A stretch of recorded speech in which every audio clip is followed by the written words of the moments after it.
حسبنا اللہ نعم الوکیل نعم المولا نعم النصیر۔ بسم اللہ الرحمن الرحیم۔ الحمد للہ الواحد الاحد الفرد الصمد الذی لم یلد ولم یولد ولم یکن له کفوا احد،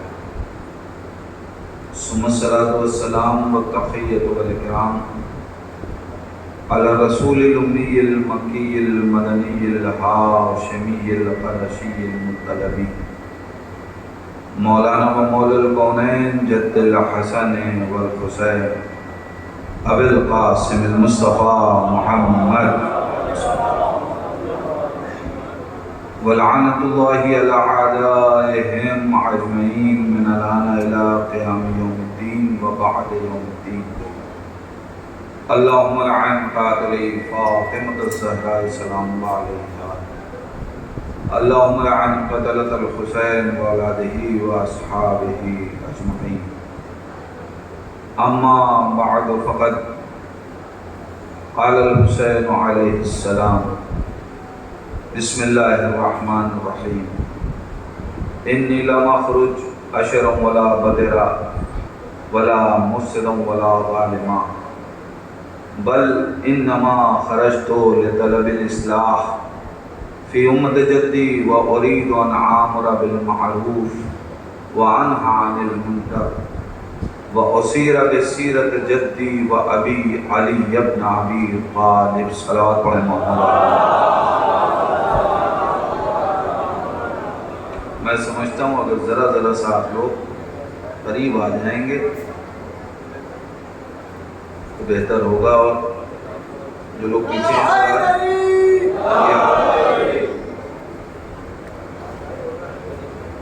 ایک اور صلوات پڑھیں محمد اللہ۔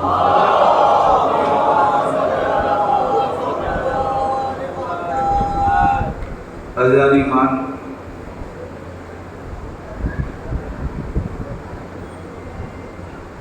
یہ ہماری شب داریاں یہ اصل میں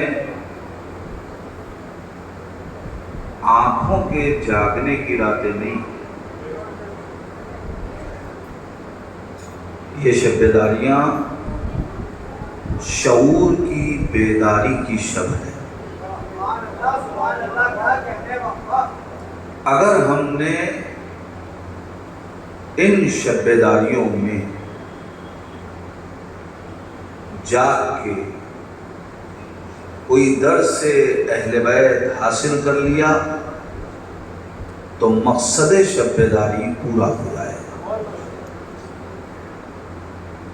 بہت سے لوگوں کو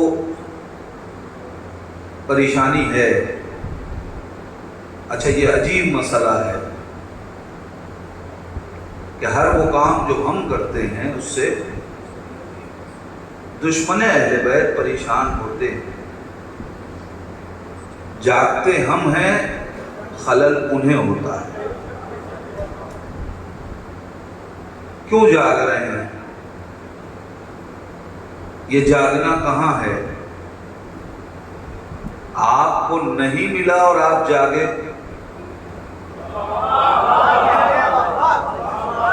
ہم تو کم سے کم رات بھر جاگتے ہیں تو اس میں علم ہم کو ملتا ہے۔ ایک صلوات پڑھیں نا محمد علیہ۔ تو جن کو نہیں ملا وہ آج بھی پریشان ہیں، وہ منع کرتے اس لیے کہ انہوں نے دیکھا کہ ان کے بزرگ جاگ کے حاصل نہ کر پائے کچھ، لیکن کل نبی نے جو علم امیر کائنات کے حوالے کیا تھا، جنہوں نے اس کی پاسداری کل کی تھی، آج بھی انہی کی نسلوں کے پاس اس کی شبیہ موجود ہے۔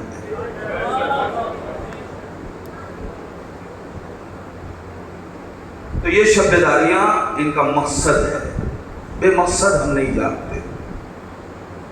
ہم اگر جاگتے ہیں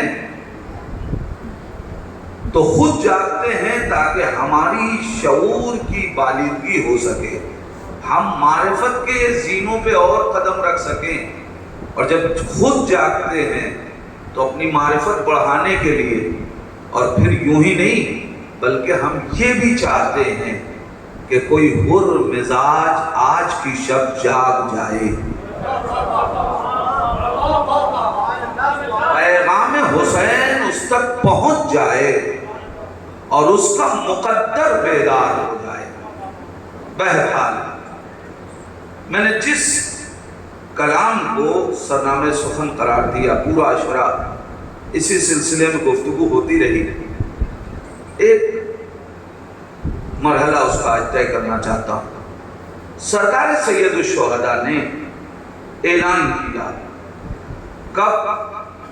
جب سن 60 ہجری میں 27 رجب کو ولید کے دربار میں بلا کے امام علی مقام سے یہ کہا گیا کہ یا بیعت کیجئے یا سر۔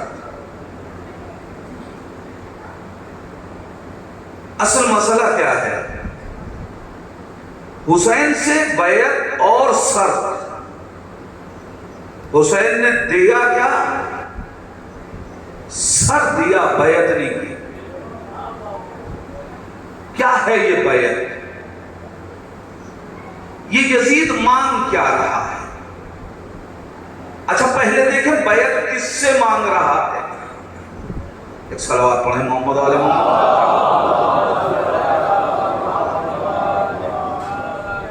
دیکھیں 12 بجے رات والی صلوات نہ پڑھیے، اللہم صلی علی محمد۔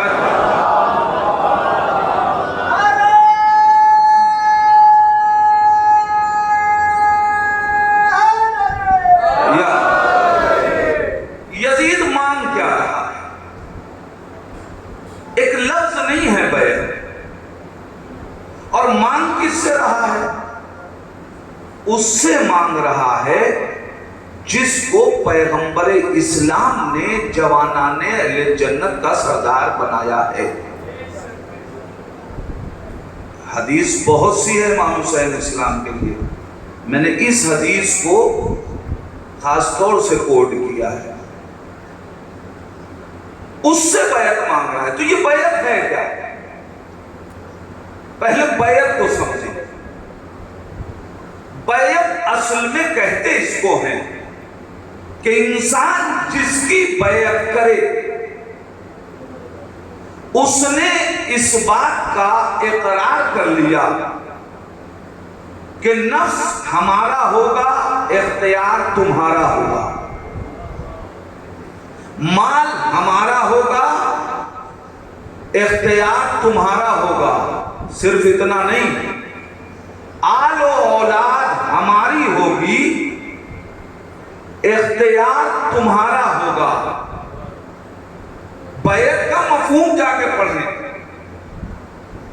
اب سوچیں یزید مانگ کیا رہا ہے حسین سے؟ حسین سے یزید چاہتا ہے کہ حسین کا اختیار یزید کے پاس ہو، حسین کی دولت کا اختیار۔ ایک صلوات اور پڑھیں محمد والا۔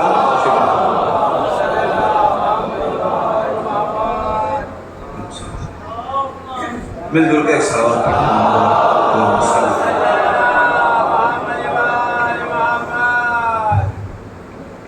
ذرا غور فرمائیں کیا مانگ رہا ہے؟ یزید بیعت مانگ رہا ہے امام حسین سے، یعنی حسین کا اختیار یزید اپنے پاس رکھنا چاہتا ہے، حسین کی دولت کا اختیار، مال کا اختیار یزید اپنے پاس رکھنا چاہتا ہے۔ بات اتنی ہی نہیں، حسین کی آل و اولاد کا اختیار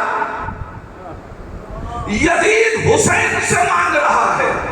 اب جملہ آپ کے حوالے کر رہا ہوں، عزیزان ایمان، کوئی شریف انسان کسی کمینے سے رشتہ نہیں کرتا تو اس کی بیعت کیا کرے؟ غور کیجئے گا، میں جس مرحلے تک آپ کو لے جانا چاہتا ہوں۔ یزید بیعت مانگ رہا ہے حسین سے، یعنی اختیار حسین یزید چاہتا ہے۔ رسول نے حسین کو اختیار دیا، جنگ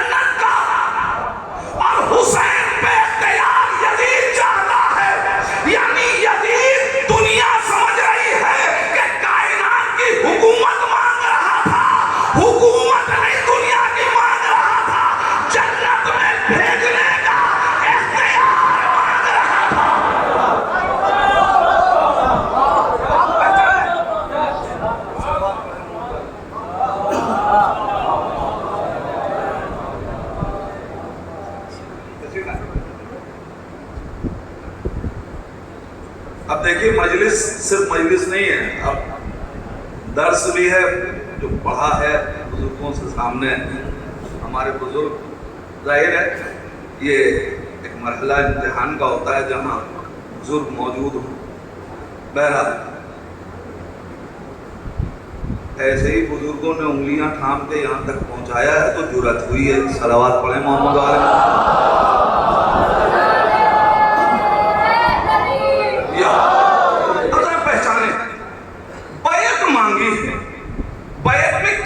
پوشیدہ ہے، اس کا مطلب یزید حسین کا نفس مانگ رہا ہے، اختیار حسین یزید مانگ رہا ہے.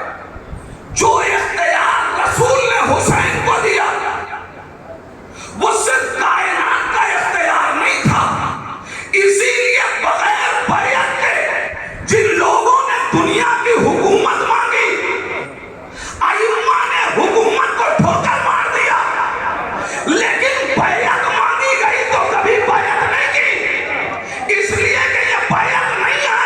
تم دنیا کا تو اختیار لے سکتے ہو مگر ہم کسی کی آخرت خراب نہیں کر سکتے. مطالبہ بیعت کر رہا ہے. مسئلہ یہ ہوا کہ دنیا کو نہیں، جملہ یوں کہوں کہ کلمہ پڑھنے والے بے شعور نابالغ مسلمانوں کو، اس لیے کہ یہ میں اکثر و بیشتر کہا کرتا ہوں، یاد رکھیے انسان عمر سے بالغ ہو جائے تو کمال نہیں ہے، شعور سے بالغ ہو تو کمال ہے. اسی لیے کچھ لوگ بڑے ہو جاتے ہیں بزرگ نہیں ہوتے، اس لیے کہ عمر سے بالغ ہوئے شعور نابالغ رہ گیا. تو جن کے شعور نابالغ تھے انہیں مفہوم بیعت معلوم نہ تھا، لہذا غیرے کی بیعت کر بیٹھے. لیکن جن کا شعور بیدار تھا، سلمان نے کبھی غیرے کی بیعت نہ کی، ابو ذر نے کبھی غیرے کی بیعت نہ کی، اس لیے کہ انہیں مفہوم بیعت معلوم تھا. ہو سکتا ہے کہ کوئی کہے مولانا خطابت کے جوش میں کہہ رہے ہیں دلیل چاہیے، آئیے میں دلیل دیتا ہوں. ساری بیعتیں یاد نہ رکھیے مگر عالم اسلام اس بیعت کو تو یاد رکھے کہ جس میں ان کے بزرگ نے سب سے پہلے بیعت کی. بھئی غدیر کے میدان میں مولائے کائنات کی بیعت کا مرحلہ طے ہوا کہ نہیں ہوا؟ اس وقت پیغمبر اسلام نے کیا پوچھا تھا؟ الستو اولیٰ بکم من انفسکم، کیا میں تمہارے نفسوں پہ تم سے زیادہ حاکمیت نہیں رکھتا؟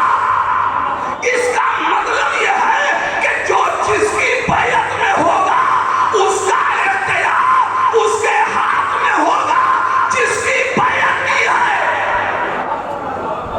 اگر پہچانیے میں ایک منزل طے کرتا ہوں، یہی وجہ ہے. اب ایک قول سنتے ہیں آپ، میں تجزیہ کرنے کا عادی ہوں. عزیزان ایمان، یہی وجہ ہے کہ جس نے مفہوم بیعت سمجھ لیا اس نے کبھی امام حسین کو قصوروار نہیں مانا، اس لیے کہ وہ سمجھ رہا ہے کہ یزید حسین سے مانگ کیا رہا ہے. مگر جو بے شعور غیرے کی بیعت کرتے تھے انہیں آج بھی شوق ہے کہ بیعت کر لیتے کیا ہو جاتا. لیکن جس کو مفہوم بیعت معلوم تھا، چاہے وہ کہیں کا رہا ہو، یہی وجہ ہے کہ جب علامہ مودودی سے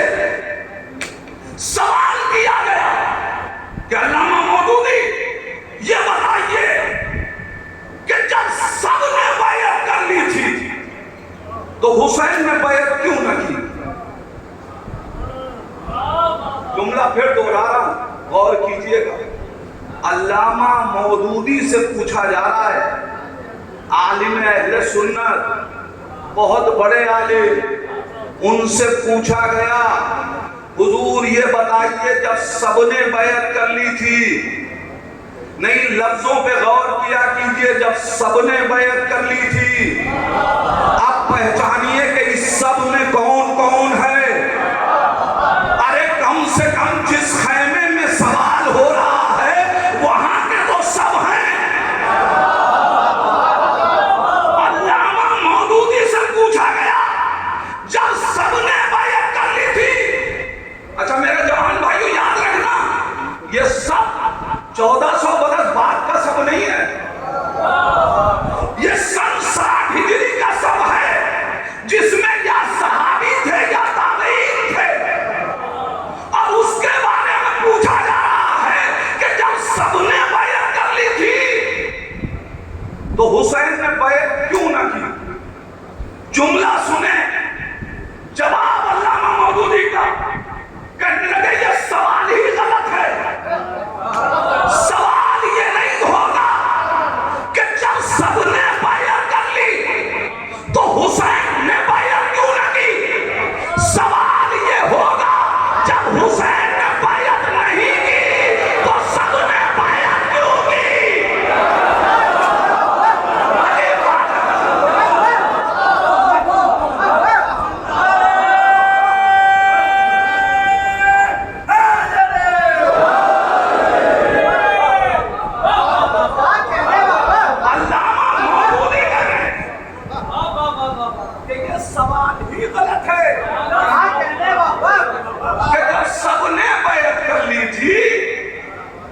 تو حسین نے بیعت کیوں نہ کی؟ نہیں، سوال یہ نہیں ہوگا، سوال یہ ہوگا کہ جب حسین نے بیعت نہیں کی تو سب نے بیعت کیوں کی؟ اس کا مطلب یہ ہے کہ علامہ مودودی نے بتا دیا، یاد رکھنا معیار صحابہ کی بیعت نہیں ہے، اہل بیت کی بیعت ہے۔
اور اب یہاں سے بڑے حساس تاریخ پہ ایک تبصرہ کر کے اپنے بزرگوں سے دعا چاہتا ہوں۔ عزیزان ایمان ذرا غور کیجئے گا، بیعت کس کی تھی؟ جب بے غیرتوں کی بیعت کرو گے تو رسوائی ہاتھ آئے گی۔ اچھا بار بار تو میں یہ جملہ دہرا رہا ہوں، یہ نہ سمجھیے گا کہ اپنی طرف سے اسے بے غیرت کہہ رہا ہوں، سند موجود ہے۔ خود سرکار سید الشہداء نے کہا تھا یا شیعۃ آل ابی سفیان ان لم تکن لکم دین فکنتم احرارا، اے آل ابی سفیان کے شیعو اگر تمہارے پاس دین نہیں ہے تو غیرت تو رکھو۔ یعنی وارث رسول نے کربلا کے میدان میں فیصلہ کر دیا کہ بنی امیہ کے پاس نہ دین ہے نہ غیرت ہے، تو بے غیرت کی بیعت کرو گے تو رسوائی ہاتھ آئے گی۔ میں کہہ رہا ہوں تاریخ کے بہت حساس موڑ سے گزرنا چاہ رہا ہوں۔ بے غیرت کی بیعت کرو گے تو رسوائی ہاتھ آئے گی۔ ارے جو اپنے رشتوں کی حفاظت نہ کر سکے اس کے ہاتھ پہ بیعت کرو گے تو تمہارے رشتے کہاں محفوظ رہ جائیں گے؟ عزیزان ایمان تو پھر مجھے کہنے دیجئے کہ واقعہ حرہ پہ آج بیٹھ کے گریہ نہ کرو کہ 1000 بیٹیاں بغیر شادی کے ماں بن گئی۔ مسئلہ یہ ہے کہ تم نے بیعت بھی تو یزید کی کی، تم نے بیعت بھی تو یزید کی تھی۔ اگر جواد و اولاد کو یزید کے اختیار میں دے دو گے تو یہی تو نتیجہ نکلے گا۔ تو پھر یاد رکھنا یزید بعد میں قصوروار ہے، بیعت کرنے والے پہلے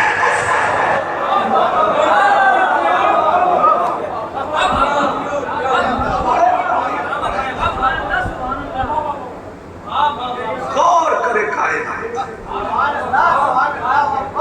بیعت مانگی جا رہی ہے وہ بھی وارث رسول سے۔ حسین کیسے بیعت کر لیں؟ وہ حسین یہ کہہ کے نکل گئے مثلی لا یبایع مثلی۔ میں اس جملے پہ گفتگو کر چکا ہوں، ٹھہروں گا نہیں۔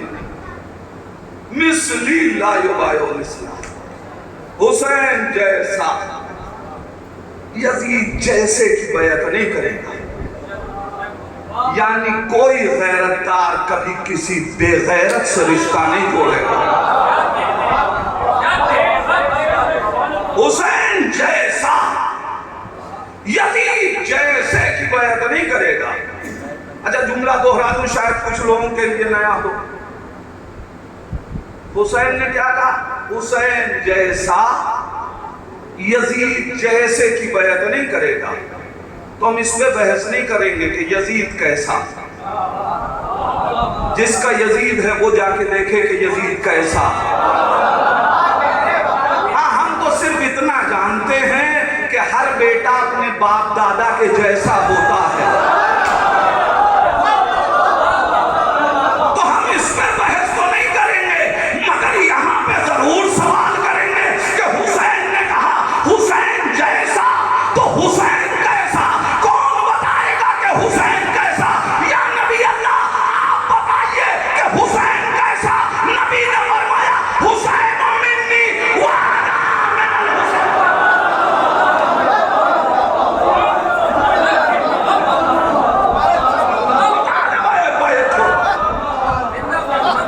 مطالبہ بیعت ہو اور حسین انکار بیعت کرتے تھے۔ عجیب مرحلہ ہے۔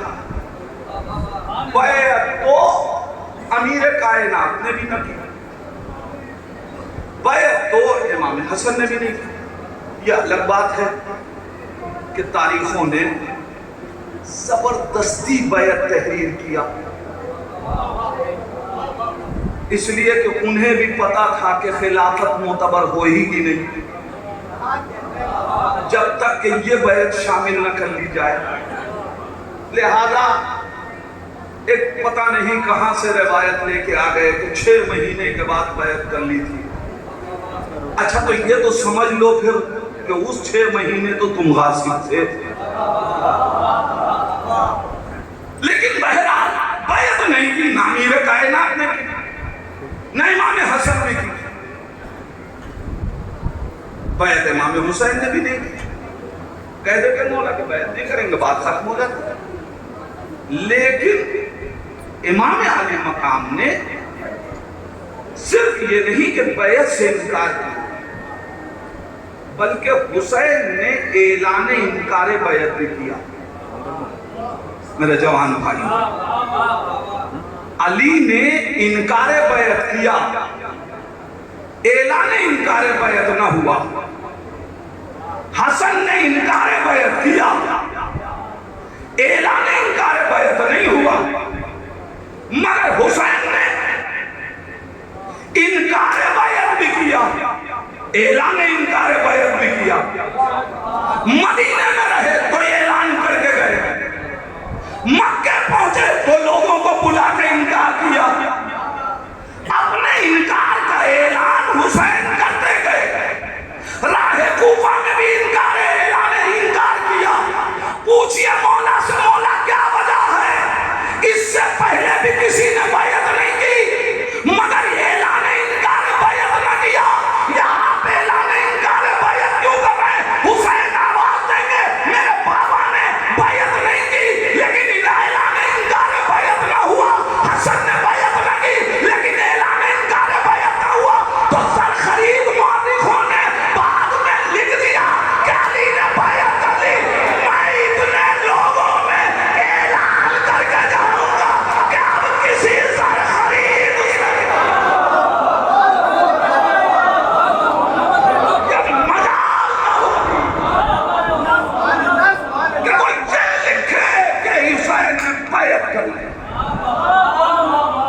میں صرف انکار بیعت نہیں کروں گا، میں اعلان انکار بیعت کروں گا. لیکن مولا کب تک یہ اعلان کریں گے؟ جب تک آپ زندہ ہیں. کہ میں نے اپنی مشن کو لاوارث نہیں چھوڑا، میں نے اپنے مشن کو لاوارث نہیں چھوڑا. میں نے 2 وارث دیے ہیں، ایک کا نام ہے سید سجاد، ایک کا نام ہے زینب. زینب یزید کے دربار میں فرش عذاب بچھائے گی، قیامت تک انکار بیعت ہوتا رہے.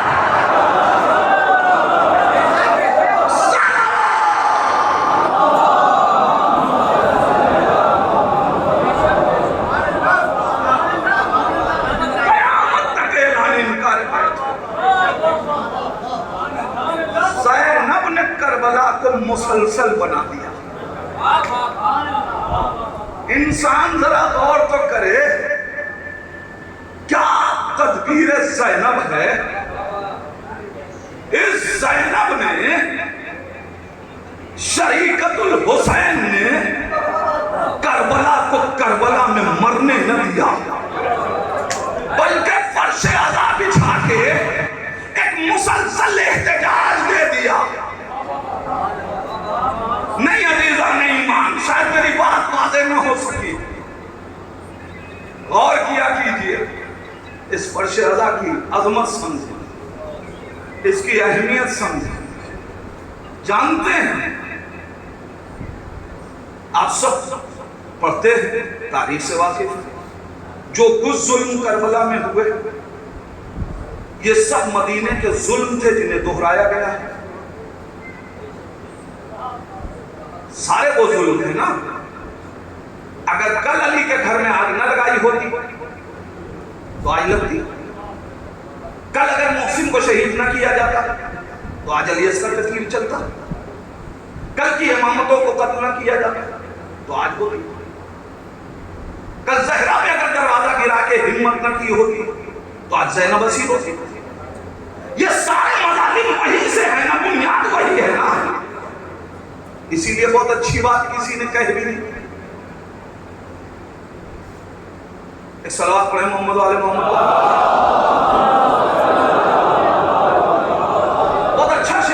کہا کربلا میں تو میری لاش پڑی ہے ورنہ، کربلا میں تو میری لاش پڑی ہے ورنہ واقعہ یہ ہے کہ مقتل ہے سقیفہ میرا۔ پوری تاریخ کو نہیں چھوڑا ہے۔ تو عزیزان ایمان، مگر آج مورخ زہرا کے گھر میں آگ لگنے والے واقعات کو جھوٹا بتاتا ہے، انکار کرتا ہے۔ یہ الگ بات ہے کہ جھوٹ جھوٹ ہی رہتا ہے، سچ تو ظاہر ہوگا، لیکن انکار کیا جاتا ہے نا۔ اب چاہے اس کے لیے فضیلت علی پڑھ کے انکار کرے، لیکن انکار کرتے ہیں۔ ہمارے جوانوں کو جذبات میں لا کر کے انہیں سمجھانا چاہتے ہیں، ارے تم سمجھتے نہیں، اگر ہم یہ مان لیں کہ زہرا کا گھر جلایا گیا تو انسان ساری چیزیں برداشت کر لیتا ہے، لیکن ناموس کا ظلم برداشت نہیں کر پاتا۔ تو کیا علی کی تلوار میں سنگ لگ گیا تھا؟ علی کی طاقت ختم ہو گئی تھی؟ یہ باتیں ہوتی ہیں کہ نہیں؟ تو کیوں ہو رہی ہے؟ نتیجہ دے رہا ہوں، یہ باتیں اس لیے ہوتی ہیں کہ مدینے کے ظلم پہ احتجاج نہ ہو سکا۔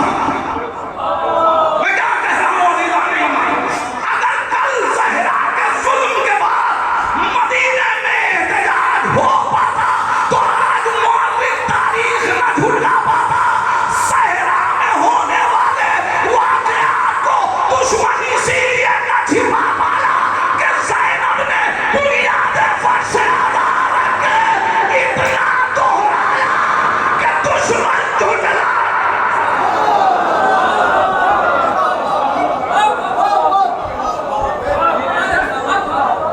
سمجھیں ان مجلسوں کے مقصد، ان مجلسوں کے ہدف، یہ زینب نے بنیاد رکھی اسی لیے ہے تاکہ قیامت تک کوئی انکار نہ کر سکے، اس ظلم کو چھپا نہ سکے۔ تو بیعت کی گئی، مطالبہ بیعت کیا گیا، حسین مظلوم انکار بیعت کرتا ہے، اور پورا منشور انقلاب امام حسین حوالے کر کے آیا۔ کیا کہا؟ میں مدینے سے نہ شر کے لیے، نہ فساد کے لیے، نہ جھگڑے کے لیے، نہ ظلم کے لیے، کسی چیز کے لیے نہیں نکلا۔ کس لیے نکلا؟ بل انما خرجت لطلب الاصلاح فی امت جدی، میں مدینے سے نکلا ہوں امت رسول میں اصلاح کے لیے، امت کی اصلاح نہیں، امت میں اصلاح۔ میں وضاحت کر چکا ہوں، امت میں اصلاح کے لیے، تاکہ اب پہچان لیا جائے، ہر نماز پڑھنے والے کو مسلمان نہ سمجھنا، یہ امت میں اصلاح ہو رہی ہے۔ کربلا سے پہلے تک تم نہیں پہچان رہے تھے، لہذا جو چاہا جس نے وہ بنانے دین کیا، مگر میں کربلا میں ہاتھ کھولوں گا اور پہچانواؤں گا کہ کون مسلمان ہوا، کون مسلمان بنا۔ ذہن میں بات آ رہی ہے نا؟ میں بات سے آگے بڑھانا چاہتا ہوں، لہذا ایک ایک جملہ اپنی مجلس کا گزشتہ کہہ کے میں اس منزل پہ آ رہا ہوں جہاں آج گفتگو کرنی ہے۔ بل انما خرجت لطلب الاصلاح فی امت جدی وارید ان آمر بالمعروف، اور میں مدینے سے نکلا ہوں ان کرداروں کو پہچانوانے کے لیے جنہیں پہچانوایا گیا تھا اور بھلا دیا گیا۔ معروف کو نیکی کے معنی نہیں ہے، معروف کے معروف یعنی جس کو پہچانوایا گیا، تو اللہ اور رسول نے کسی کو پہچانوایا تھا، اسے بھلایا گیا۔ میں ان کرداروں کو بچانے کے لیے، پہچانوانے کے لیے، اور جن کا انکار کیا گیا ان کے چہرے سے نقاب پلٹ کے ان کا انکار کروانے کے لیے کربلا میں آیا. امام حسین یہ مشن لے کے کربلا میں آئے. اس کا مطلب یہ ہے، جملہ پورا سمیٹ کے جملہ میں آپ کے حوالے کر رہا ہوں. اس کا مطلب یہ ہے کہ کربلا تلوار کی جنگ کا نام نہیں ہے، کربلا کردار کی جنگ کا نام ہے. یہ بہت سمیٹ کے منزل تک آ رہا ہوں.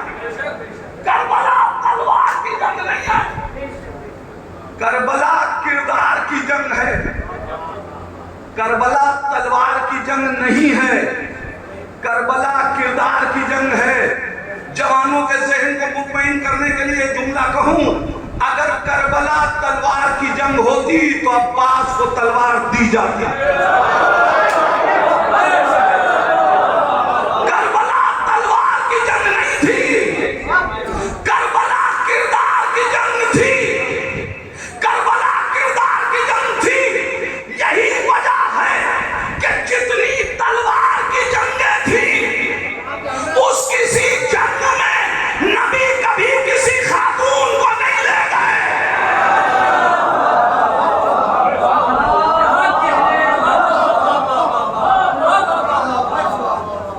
جتنی بھی جنگ تھی، کسی بھی تلوار کی جنگ میں نبی نہیں لے گئے، اس لیے کہ خاتون سپاہی نہیں بن سکتی، ناصرہ بن سکتی،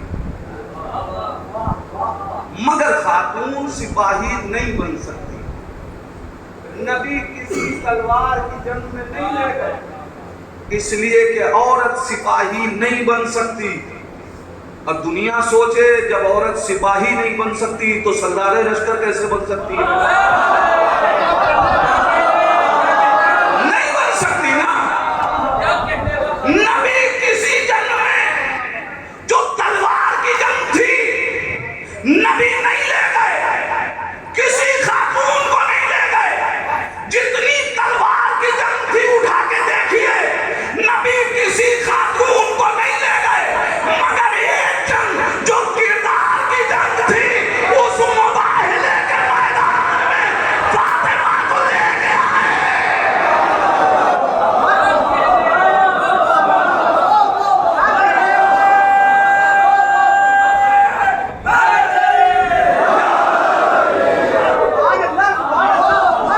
جو کردار کی جنگ تھی،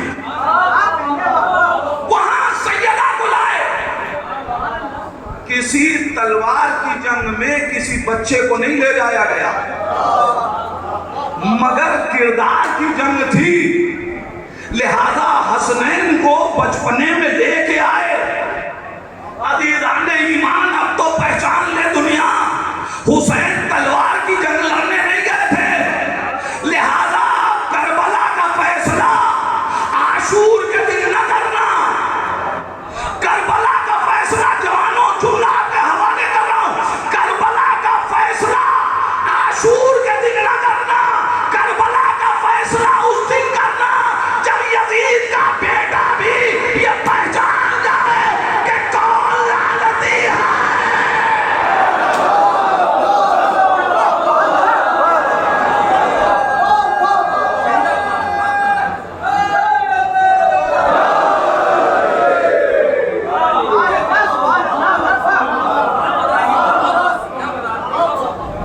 کسی تلوار کی جنگ میں نہ بچوں کو لے جایا گیا، نہ خواتین کو لے جایا گیا. کربلا چونکہ کردار کی جنگ تھی، مباہلہ چونکہ کردار کی جنگ تھی، لہذا نبی لے کے گئے.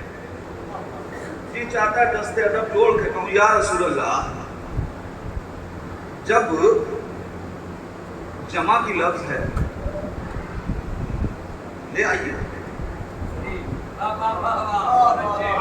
ارے بہت دور نہ صحیح، نکلتے وقت گھر سے اغل بغل کے حجروں سے لے لیجیے. نہیں دے گئے نبی. یا نبی اللہ جمع کی لفظ ہے. نبی کہیں گے نہیں، آج کردار کی جنگ ہے. یا نبی اللہ لے آئیے. کہا نہیں، یہ نہیں لڑ سکتے، نہیں لڑ سکتے. یا نبی اللہ، اب تک تلوار کی جنگ میں بھی تو یہی ہوا ہے، آئے سب لڑے علی. میں کیا کہہ رہا ہوں؟ یا نبی اللہ، تلوار کی جنگ میں بھی تو یہی ہوا کہ آئے سب لڑے علی، تو لائیے سب کو لڑیں گی فاطمہ، لے آئیے سارے بچوں کو لڑیں گے حسنین، لے آئیے مردوں کو، مگر کسی کو نہیں لے گئے. نبی نے کہا آج نہیں لے جاؤں گا. یا نبی اللہ کیوں؟ اب یہ زبان حال ہے، روایت نہ سمجھیے گا، میں زبان حال بیان کر رہا ہوں، زبان مطال نہیں ہے. نبی کہیں گے نہیں لے جا سکتا، کیوں نہیں لے جائیں گے یا نبی اللہ؟ اس لیے کہ کردار کی جنگ ہے. کیا مطلب؟ کاج ہونا یہ ہے کہ کردار کے مقابلے میں کردار ہوگا، اور جو کردار جھوٹا ہے اس پہ لعنت ہوگی. میں نے کہا کیا مطلب؟ کہا دیکھو، جب میں میدان میں جاؤں گا ان کرداروں کو اور اہل بیت کو دیکھ کے نصارے نجران بھاگیں گے. اگر میں کسی صحابی کو لے کے آیا تو دنیا لکھ دے گی کہ اس کا مطلب کسی صحابی پہ لعنت نہیں کی جا سکتی. میں کسی کردار کو نہیں لاؤں گا کہ جس پہ لعنت ہو سکتی ہے. میں کرداروں کو لا رہا ہوں، ان کرداروں کے مقابلے میں جو کردار ہے سمجھنا وہ لعنتی ہے.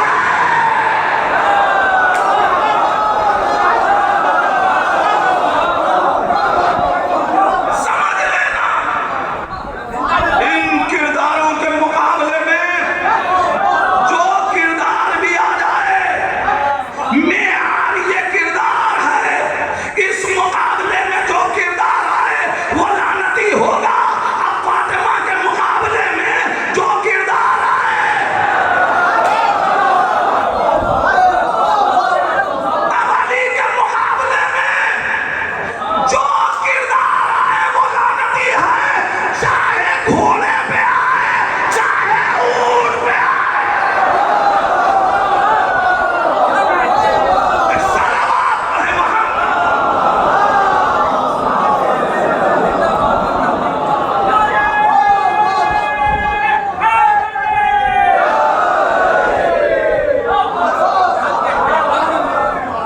اب حسن کے مقابلے میں جو کردار آئے گا وہ لعنتی ہوگا. اب حسین کے مقابلے میں جو کردار آئے گا لعنتی ہوگا. مگر عزیزان ایمان، آج بھی دنیا مباہلے سے سبق نہ لے سکی. فاطمہ کے مقابلے میں آنے والوں پہ لعنت کرتے ہوئے ہچکچاتے ہیں، علی کے مقابلے میں آنے والوں پہ لعنت کرتے ہوئے ہچکچاتے ہیں، حسن کے مقابلے میں آنے والوں پہ لعنت کرتے ہوئے ہچکچاتے ہیں. مگر حسین نے کربلا کے میدان میں کرداروں کو یوں پہچانوایا کہ آج یزید پہ لعنت کرتے کوئی گھبراتا. صلوات پڑھیں محمد.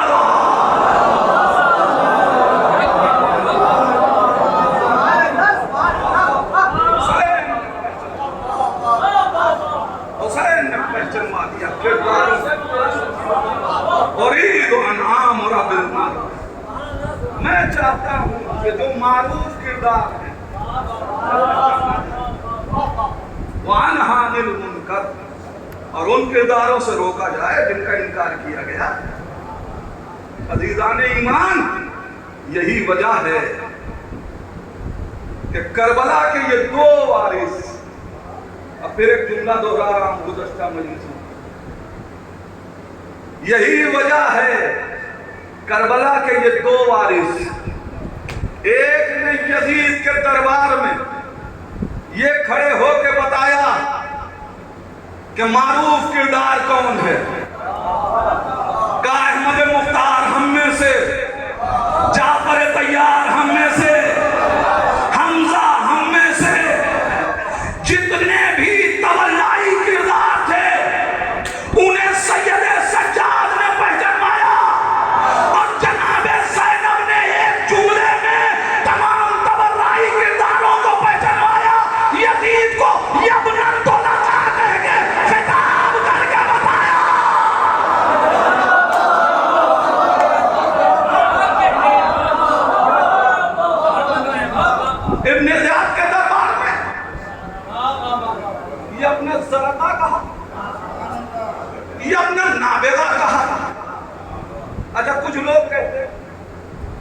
کہ اس لیے یہ اپنا نابغہ کہا تھا ابن زیاد کو کہ اس کی ماں اس کا نام نابغہ رہا ہوگا نام، مگر اس وجہ سے تھوڑی نابغہ اس لیے کہ پوری دنیا میں کوئی ایسا نہیں ہے جس کے لیے 10 لوگوں نے باپ ہونے کا دعویٰ کیا۔ میں تاریخ پڑھ رہا ہوں، میرے جوانوں کو کم سے کم ابن زیاد کی تاریخ تو معلوم ہونی چاہیے۔ ایک صلوات پڑھنا محمد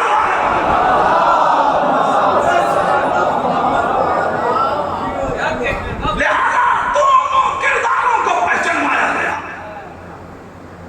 اور صرف یہی نہیں، چونکہ معروف کو پہچانوانے کے لیے آئے ہیں، لہذا اگر 4 برس کی بچی بھی کربلا میں آئے ہیں تو وہ کردار کو پہچانوانے کے لیے۔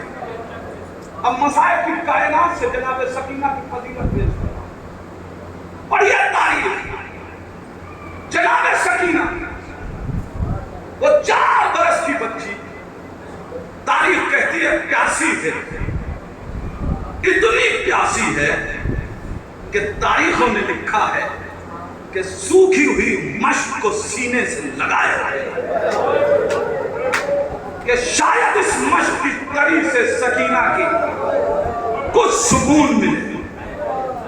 ایسی پیاسی بچی نے امام عالی مقام خیمے کے تلایہ گزرے، خیمے کے باہر بچی خیمے سے باہر، بابا پانی کی کوئی سبیل ہو سکتی ہے؟ امام حسین علیہ السلام نے ٹھوکر ماری، چشمہ جاری ہو گیا۔ بیٹی پانی پی لے اور یا اپنی تشنگی سے دین کی حفاظت کر لے۔ روایت ہو گئی آپ کے سامنے، اب ذرا سا تجزیہ کیجیے، سوچئے۔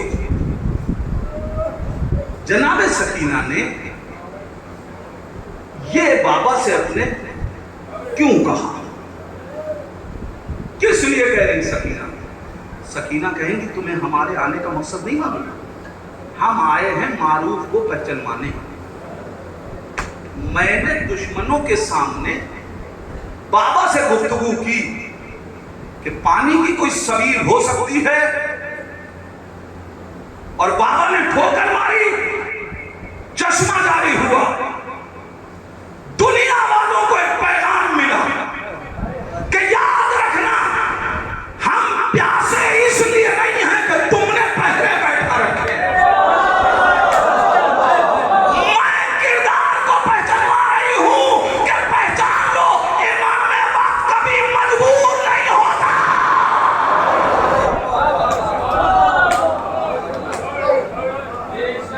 یہ وہ ہے جس کے اختیار میں چشمہ ہے۔ مولا جب سکینہ آپ جانتے تھے کہ پانی نہیں پیے گی تو یہ جملہ بغیر چشمہ جاری کیے بھی تو کہہ سکتے تھے کہ بیٹی پیاس، یہ کیوں چشمہ کیوں جاری کر رہے ہیں؟ حسین آواز دیں گے، میں بھی تو پہچانواؤں کہ دنیا والوں یہ نہ سمجھنا کہ میرے بچے مجبوراً پیاسے ہیں، یہ دین کے لیے اپنے اختیار سے پیاسے ہیں۔ کربلا کے میدان میں یہ بچے کائنات کو شعور کی بھیک ادا کر رہے ہیں کہ پہچانو کرداروں کو۔ عزیزان ایمان، کیسے کیسے لوگ ہیں جن کو حسین اپنے ساتھ لائے۔ چاہتا تو تھا کہ آج کی مجلس جناب سکینہ کے حوالے ہو، لیکن مجھ سے کہا گیا ہے کہ علم عباس کی زیادت ہونی۔ سکینہ کی مجلس میں عباس کا علم نکلے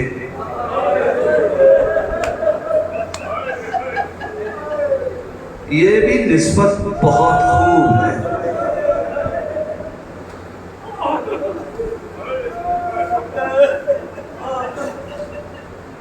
جوانوں علم دیکھتے ہو نا، علم میں مشق سکینہ ہوتی ہے نا. ایک شعر پڑھا ہوں، احساس کر لیں گے نا تو رونے کے لیے کافی ہوگا. دیکھیے مشق و علم چشمے دل حساس سے، دیکھیے مشق و علم چشمے دل حساس سے، جیسے لپٹی ہو سکینہ سینہ عباس.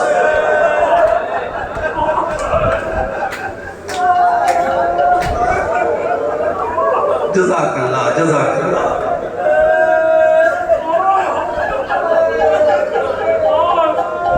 کون ہے عباس؟ غیروں کو بھی جس کے اوپر بھروسہ ہے اسے عباس کہتے ہیں.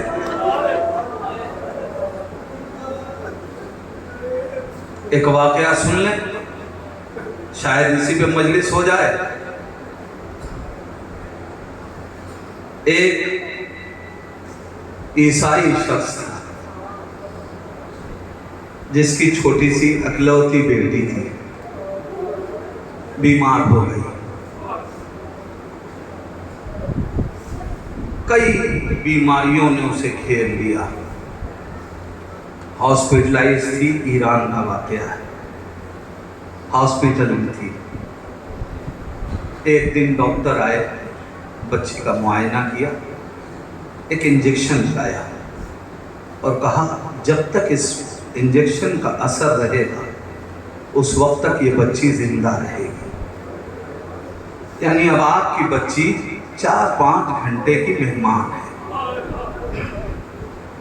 اتنا سنا تو چونکہ عیسائی تھے، ماں نے باپ سے کہا کہ ہم کیوں نہ ایسا کریں کہ اب جب بچی کو چند ہی گھنٹے رہنا ہے تو ہم اپنے گھر لے کے چلیں، تاکہ جب اس کا دم نکلے تو ہم اپنے مذہب کے اعتبار سے اس کو رخصت کر سکیں. باپ تیار ہو گیا، بیٹی کو ڈسچارج کرا کے گھر لے کے آیا. بچی گھر کے اندر بستر پہ ہے.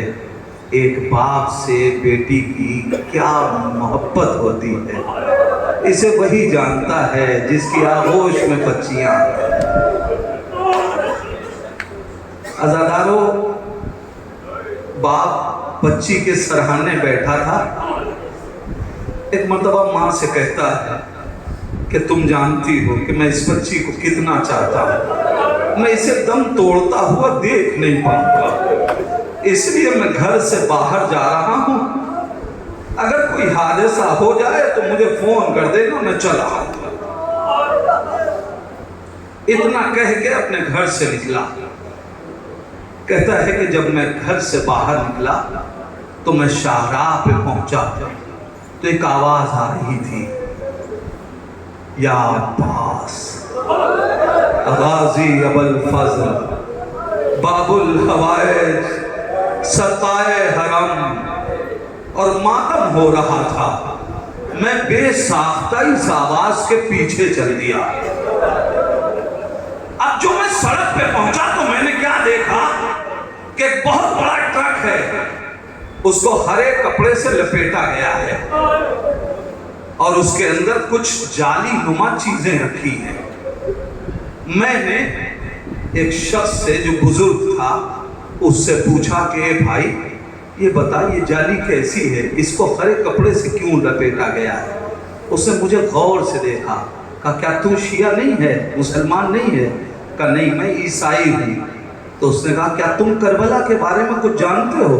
کہا ہاں، میں کربلا کے بارے میں سب جانتا ہوں، اس لیے کہ میرے گھر کے بغل میں حسینیہ ہے، وہاں مجلس ہوتی ہے، میں نے کربلا سن رکھی ہے، میں اس نام سے بھی واقف ہوں جو نام لیا جا رہا ہے. مگر یہ بتاؤ یہ کیا ہے؟ کہا یہ زری عباس کی تعمیر ہوئی ہے جو کربلا جا رہی ہے. جیسے ہی میں نے اتنا سنا، کہتا میں بے ساختہ زری کی طرف بڑھا. میں نے جالی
طرف پہنچا. جیسے ہی گھر کی گلی میں پہنچا دیکھا ایک بھیڑ لگی ہے. میں سمجھ گیا میری بچی مر گئی.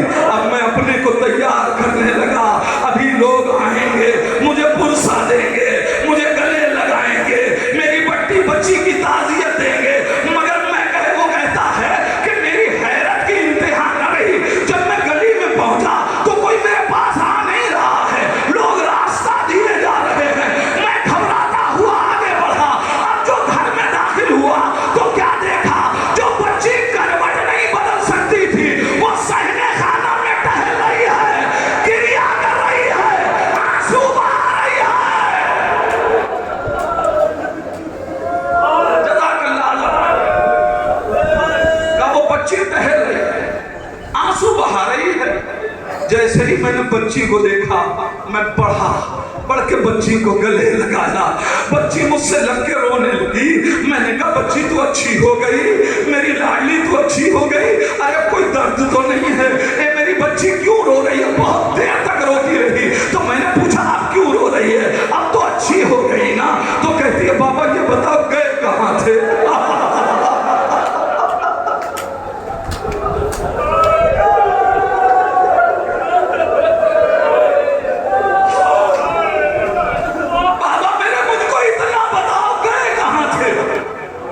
بچی یہ کیوں پوچھ رہی ہے, بتا کیوں پوچھ رہی ہے؟ کہ نہیں اتنا بتاؤ تو گئے کہاں تھے؟ کہ میں غازی عباس کے پاس گیا تھا, میں غازی عباس کے پاس گیا تھا. کہ بابا جانتے ہو جس کے پاس تم گئے تھے نا اسی نے ہم کو شفا عطا کی ہے, اور اس نے یہ کہا ہے جب تیرا بابا گھر آ گئے نا تو اس سے کہنا جو وعدہ کیا ہے وہ پورا کر. اور اب جملہ سنو, یہ کہہ کے بچی پھر رونے لگی اور اب بڑی شدت سے گریا کر رہی تھی. باپ نے گلے لگایا, بیٹی کیا کوئی تکلیف ہے؟